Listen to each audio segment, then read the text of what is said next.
সাল্লাল্লাহু আলাইহি ওয়াসাল্লাম বলেন, কাল কিয়ামতের ময়দানে আমার ওই উম্মত আমার সঙ্গে জান্নাতে যাবে। সকলে বলে সুবহানাল্লাহ। তাহলে আমাদের এখন ঘুমের প্রয়োজন রয়েছে, আমাদের খানা পিনার প্রয়োজন রয়েছে, আমাদের ব্যবসা বাণিজ্যের প্রয়োজন রয়েছে, আমাদের প্রতিটি কাজ কর্মের আমাদের প্রয়োজন রয়েছে। তাহলে ইবাদত করব কখন?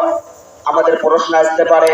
রাসূল সাল্লাল্লাহু আলাইহি ওয়াসাল্লাম এটা সমাধান দিয়েছেন, সাহাবায়ে কিরামদেরকে শিখিয়ে দিয়েছেন। হে সাহাবায়ে কিরাম, তোমরা যখন ঘুমাইবা, এই ঘুমাইবার পূর্বে আল্লাহ রাব্বুল আলামিনের কাছে যখন তোমরা ঘুমাইতে যাবা, এই সময় তোমরা দোয়া পড়ে ঘুমাও। কি পড়ে ঘুমাও? দোয়া পড়ে ঘুমিয়ে যাও।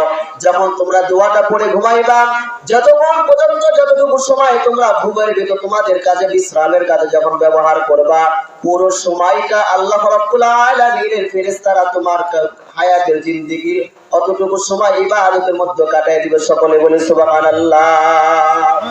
আরে ভাই তাই না? যদি আমরা খানা পিনা খাওয়া, যখন আমরা খানা পিনা করবো, এতটুকু সময় যদি আল্লাহ রাব্বুল আলামিনের ইবাদতের মধ্যে নাও থাকতে পারি, রাসূল সাল্লাল্লাহু আলাইহি ওয়াসাল্লাম তার সমাধান আমাদেরকে দিয়েছেন।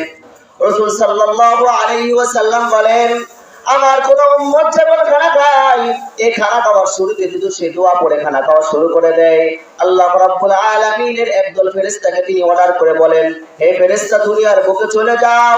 দুনিয়ার অমুক ব্যক্তি সে খানা খাওয়ার জন্য প্রস্তুতি গ্রহণ করতেছে, সে আমার আল্লাহর কাছে, সে আমার কাছে দোয়া করেছে।